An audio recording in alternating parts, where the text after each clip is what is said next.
வணக்கம் மக்களே, இன்னைக்கு நம்ம போக்கோ X6 நியோவை பற்றி தான் பார்க்க போகிறோம்.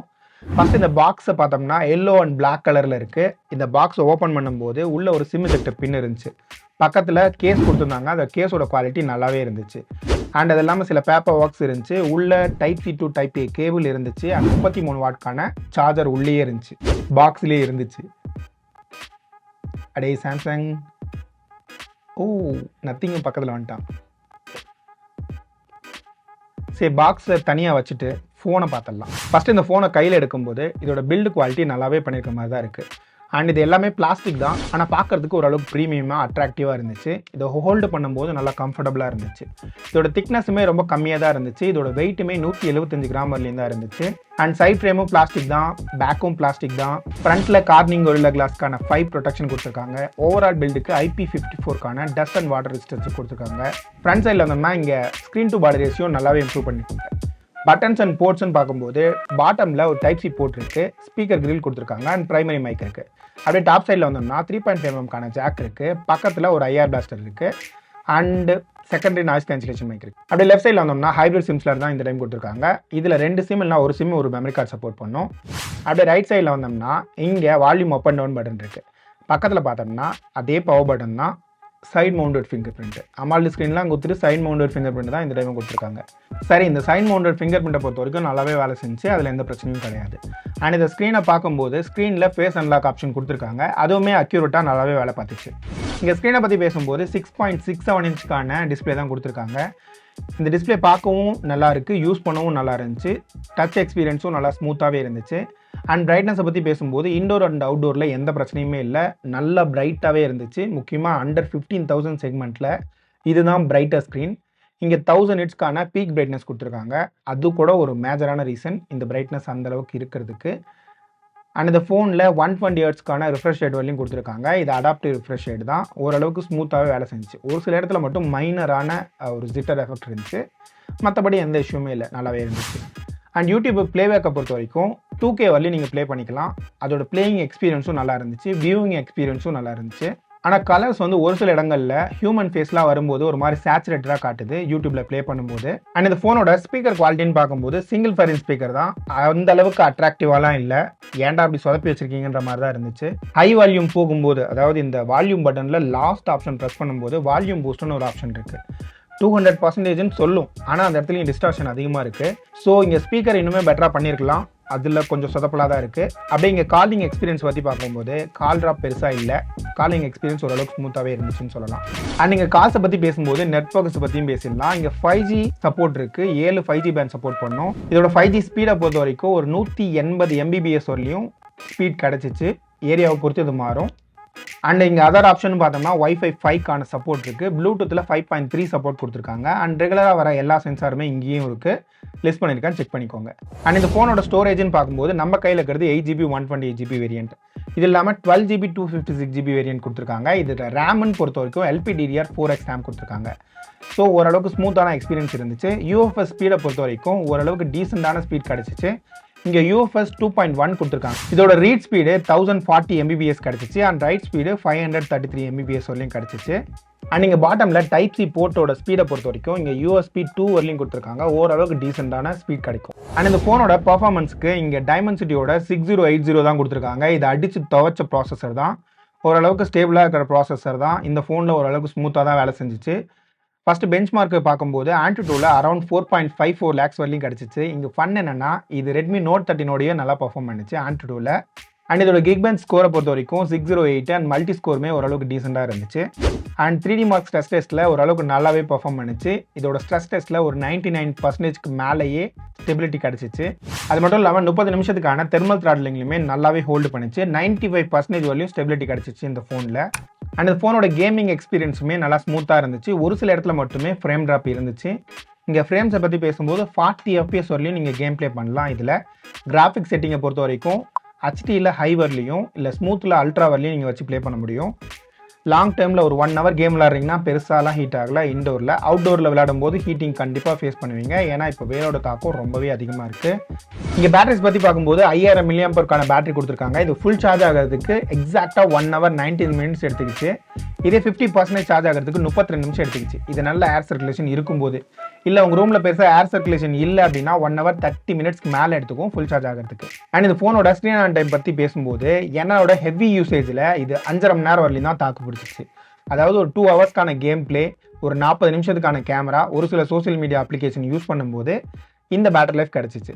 இதே உங்களோட ஸ்க்ரீன் ஆன் டைம் தெரிஞ்சுக்கிறதுக்காகவே நான் நிறைய அப்ளிகேஷன் செக் பண்ணி வச்சிருக்கேன். எந்தெந்த அப்ளிகேஷன் எவ்வளோ பேட்டரி ட்ரைன் பண்ணுன்றதை இங்கே லிஸ்ட் பண்ணியிருக்கேன். இது எல்லாமே நார்மலான ஆட்டோ பிரைட்னஸ் மோடு, இல்லைனா ஒரு 50லேருந்து 70% பிரைட்னஸில், ஒரு ஸ்க்ரீன் ரெஃப்ரெஷ் ரேட் பார்த்தோம்னா ஆட்டோ மோடில், அண்ட் வால்யூம் லெவல் 60லேருந்து 100% வரலையும் வச்சு இந்த டெஸ்டிங்லாம் பண்ணியிருக்கேன். இதை பொறுத்து உங்களோட ஸ்க்ரீன் ஆன் டைம் எப்படி வரும்ன்றதை நீங்கள் டிசைட் பண்ணிக்கோங்க. பேட்டரி லைஃப் பொறுத்த வரைக்கும் 1லேருந்து 1.5 நாளுக்கான பேட்டரி லைஃப் எதிர்பார்க்கலாம் உங்களோட யூசேஜை பொறுத்து. ஹெவி யூஸராக இருந்தீங்கன்னா, முக்கியமாக கேமிங்லாம் நிறைய விளாட்றீங்கன்னா பெருசாக ஒரு நாள் கூட பேட்டரி லைஃப் வராது. இந்த டெஸ்டிங்கை பொறுத்து உங்களுக்கு எப்படி வருதுன்றதை கீழே இருக்கிற கமெண்ட்ஸில் மென்ஷன் பண்ணுங்கள் ஒன்ஸ் வாங்கி யூஸ் பண்ணும்போது. ஓகே, பேட்டரிஸ் பற்றி பார்த்தாச்சு. இப்போ கேமராஸ் பற்றி பார்க்கலாம். ஃப்ரண்ட் கேமராவில் இங்கே 16 MBக்கான கேமரா கொடுத்துருக்காங்க. அப்படியே பின்பக்கமாக வந்தோம்னா 2 கேமரா இருக்குது. ஒன்று 108 MBக்கான சென்சார், இன்னொன்று வந்து 2 MBக்கான டெப்த் சென்சார். இது சும்மா டம்மி தான். ஸோ மெயினாக பார்த்தோம்னா ஒரே ஒரு சென்சார் தான் பேக்கில். இங்கே ஃப்ரண்ட் கேமராவோட மோட்ஸ்ன்னு பார்த்தோம்னா மொத்தமாக 2 மோட் இருக்குது. ஒன்று வந்து நார்மல் மோட், இன்னொன்று வந்து போர்ட்ரேட் மோட். இந்த 2 மோட்லையுமே டே லைட்டில் எடுக்கும்போது ஓரளவுக்கு பிக்சர்ஸ் டீசெண்டாக இருக்குது. டீட்டெயில்ஸுமே ஓரளவுக்கு நல்லாவே இருந்துச்சு அவுட்டோரில். இதே லோ லைட் கண்டிஷனில் ஒரு 6 o'clock எடுக்கிறீங்கன்னா கூட லைட்டிங்லாம் ஓரளவுக்கு மேனேஜ் பண்ணிச்சு, டீசெண்டான அவுட்புட் கிடச்சிச்சு. ஆனால் டீட்டெயில்ஸ் வந்து அந்தளவுக்கு பெருசாக இல்லை. ஈவன் லோ லைட் கண்டிஷன்லாம் போகிறீங்க அப்படின்னா ஃபில் லைட் மூலயமா ஓரளவுக்கு டீசெண்டான அவுட்புட் கிடைக்கும். பெருசாக அதை நீங்கள் யூஸ் பண்ண முடியாதுன்ற ரேஞ்சுக்கு தான் இருந்துச்சு. இதே இண்டோர் பர்ஃபார்மன்ஸை பொறுத்த வரைக்கும் டீட்டெயில்ஸ் லைட்டிங் கண்டிஷன் நல்லா இருக்கும்போது நல்லா இருந்துச்சு, லைட்டிங் இல்லாத போது லைட்டாக தடுமா இருந்துச்சு. அதே போல் கலர் டோனில் கொஞ்சம் ஸ்விஃப்ட்னஸ் தெரிஞ்சிச்சு. ஸோ அதை கொஞ்சம் பார்த்துக்கோங்க. அண்ட் இங்கே பேக் கேமராஸ் பற்றி பேசும்போது இங்கே 108 MBக்கான சென்சார் நிறைய பில்டப்லாம் இருந்துச்சு. ஆனால் அதோட பர்ஃபார்மன்ஸ் பார்க்கும்போது அந்த அளவுக்குலாம் இல்லை. ஓகே, ஃபஸ்ட்டு இந்த கேமரா மோட்ஸை பற்றி பார்க்கும்போது இங்கே நார்மல் மோடில் 1x 2x 3xன்னு 3 மோடில் ஃபோட்டோ எடுக்கலாம். அது மட்டும் இல்லாமல் போர்ட்ரேட் மோடில் 1x மட்டும்தான் சப்போர்ட் பண்ணும். இந்த செக்மெண்ட்டில் நிறைய ஃபோன்ஸ் இப்போ 2x போர்ட்ரேட்டோட வருது. அது எல்லாமே அவுட்புட் செம்மையாக இருக்குது. ஈவன் ரியல்மி 12+ஓட ரிவ்யூ நம்ம சேனலில் இருக்குது, செக் பண்ணி பாருங்கள். இதோட அவுட்புட்டு டே லைட்டில் இலை, செடி, கொடி இது மாதிரிலாம் எடுக்கும்போது 1x 2x 3x இது எல்லாத்துலேயுமே டீட்டெயில்ஸ் நல்லா இருக்குது. ஈவன் டைனமிக் ரேஞ்சுமே நல்லா இருக்குது. போர்ட்ரேட் மோட்லையுமே கலர்ஸ் வந்து நல்லாவே பூஸ்ட் பண்ணி காட்டுது, அதில் எந்த பிரச்சனையுமே கிடையாது. ஆனால் ஹியூமன் சப்ஜெக்ட்னு வரும்போது பிரைட்டான லைட் உங்கள் ஃபேஸில் படும்போது, இல்லை பேக்ரவுண்டில் லைட் இருக்குதுன்னு வச்சிங்களேன், கண்டிப்பாக அந்த ஃபோன் அந்தளவுக்கு ஹேண்டில் பண்ணல. முக்கியமாக ஃபேஸ் எல்லாத்தையும் ஒரு மாதிரி பெயிண்ட் பண்ணி விட்டுருது. பின்னாடி கலர்ஸுமே ஓரளவுக்கு நல்லா இல்லை, ஓவராக ஒயிட் பண்ணி விட்டுருது. கேமராக்காக நீங்கள் ஒரு ஃபோன் பார்த்துட்டு இருக்கீங்கன்னா இந்த ஃபோன் அந்தளவுக்கு செட் ஆகாது. ஓகே, அப்படியே எக்ஸ்ட்ரீமான லோ லைட் கண்டிஷன் போயிட்டிங்கன்னா பேக் கேமரா சுத்தமாக செட் ஆகலை. அண்ட் இந்த ஃபோனோட வீடியோ குவாலிட்டின்னு பார்க்கும்போது ஃப்ரண்ட் அண்ட் பேக் ரெண்டுலேயுமே 1080p தான் சப்போர்ட் பண்ணும். ரெண்டுலேயுமே ஸ்டெபிலைசேஷன் கிடையாது. ரெண்டுமே ஒரு மாதிரி கிராப்பின் பண்ண மாதிரி தான் இருக்குது. இதோட அவுட்புட் வந்து ஓரளவுக்கு டீசெண்டாக இருந்தாலும் ஸ்டெபிலைசேஷன் சுத்தமாக இல்லை. ஸோ கேமராக்காக ஒரு ஃபோன் பார்த்துட்டு இருக்கீங்கன்னா இது ஓரளவுக்கு டீசெண்டான ஆப்ஷனாக தான் இருக்கும். பர்ஃபெக்டான கேமரா ஃபோன் இந்த ஃபோன் கிடையாது. இதோட ஆண்ட்ராய்டு வெர்ஷன் பார்க்கும்போது ஆண்ட்ராய்டு 13 தான் இந்த டைமும் கொடுத்துருக்காங்க. ஏன்டா அப்படி பண்ணுறீங்கன்ற மாதிரி தான் இருந்துச்சு. எல்லாருமே ஆண்ட்ராய்டு 14 மூவ் ஆகிட்டாங்க. ஈவன் இப்போ 10,000 செக்மெண்ட்டில் லான்ச் ஆகிற ஃபோன் கூட ஆண்ட்ராய்டு 14ஓட வருது. இவங்க 2 இயர்ஸ்க்கான OS அப்டேட்டும் 3 இயர்ஸ்க்கான செக்யூரிட்டி பேட்ச் அப்டேட்டும் ப்ராமிஸ் பண்ணுறாங்க. அப்படியே வச்சுக்கிட்டாலும் ஆண்ட்ராய்டு 14 அண்ட் ஆண்ட்ராய்டு 15 வழி தான் கிடைக்கும். அதனால் பெரிய யூஸ் இருக்கிற மாதிரி எனக்கு தெரில.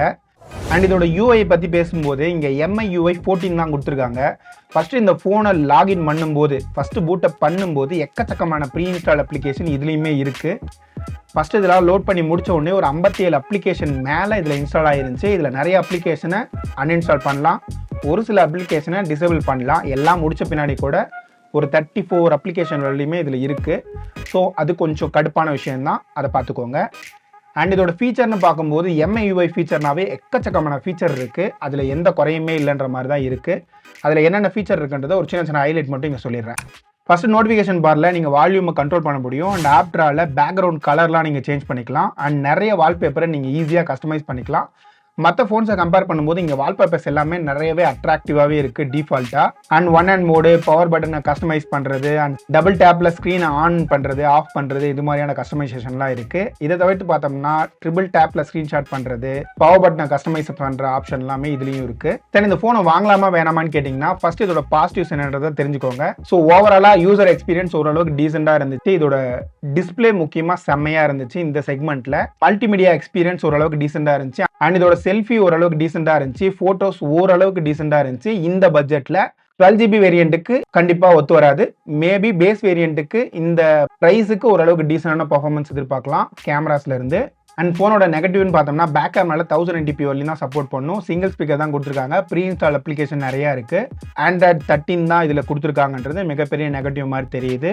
இதெல்லாம் உங்களுக்கு பெரிய பிரச்சனையாக இல்லைன்னா நீங்கள் இந்த ஃபோன் பர்ச்சேஸ் பண்ணலாம். ஈவன் அண்டர் 15,000 ஓரளவுக்கு டீசெண்டான ஆப்ஷன். 12GB வேரியன்ட் போகிறீங்கன்னா இந்த ப்ரைஸுக்கு இது ஒர்த் கிடையாது. ஸோ இதுதான் என்னோட ரிவ்யூ. இது ஓரியன்டாக ஸ்பெசிஃபிக்காக உங்களுக்கு ஏதாவது மாற்று கருத்து இருக்குது இல்லை ஸ்பெசிஃபிக் டவுட்ஸ் இருக்குன்னா கீழே இருக்கிற கமெண்ட்ஸில் கேளுங்க. அண்ட் இந்த ஃபோனை நான் சேல் பண்ணலான்னு இருக்கேன். உங்களில் யாராவது வாங்க விருப்பம் இருந்துச்சுன்னா என்னை நீங்கள் கான்டாக்ட் பண்ணலாம். இது சம்மந்தமாக நான் கம்யூனிட்டி போஸ்ட்டில் போஸ்ட் பண்ணுறேன். So stay tune for that. iQOO Z9 review இல்லைனா iQOO Z9 இல்லை நத்திங் ஃபோன் 2A அடுத்த வீடியோவில் பார்க்கலாம். பாய்.